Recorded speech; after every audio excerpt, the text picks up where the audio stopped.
This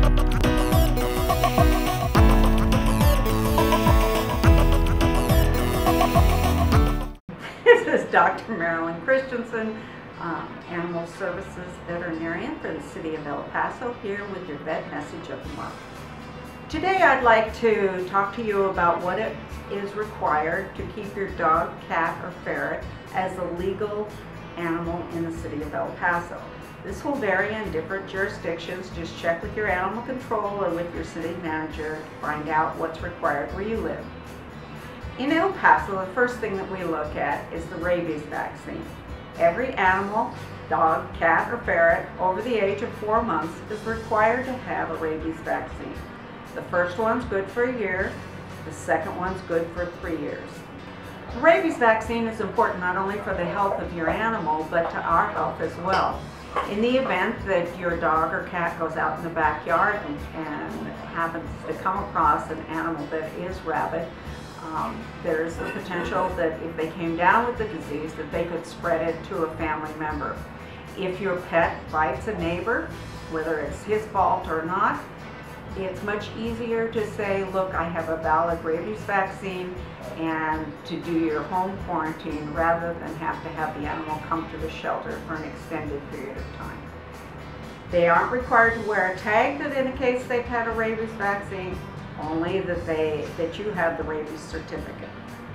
The second thing that we have that's required is a microchip. A microchip is a little object that's about the size of a grain of rice that's injected between the shoulder blades on the dog, cat, or ferret. When a scanner goes over the top of the microchip, a number shows up.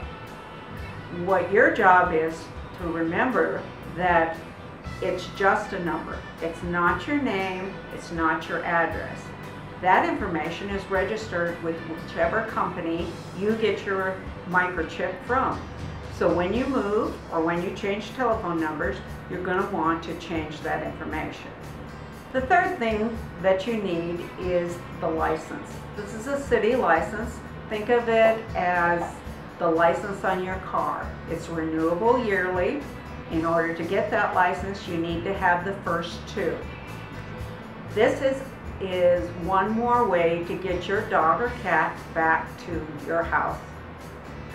One final thing that I would encourage you to do is to get a tag. This is Spud the shelter dog's tag. It has his name, his address, and a couple of telephone numbers. Maybe you and a family friend or a different member of the family that can get the dog back to you.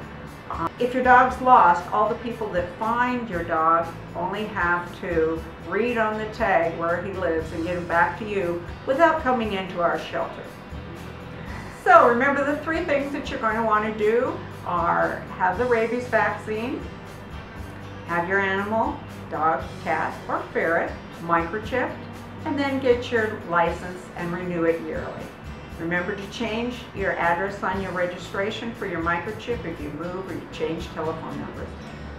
This has been Dr. Marilyn Christensen, El Paso Animal Services Veterinarian, with your vet message of the month.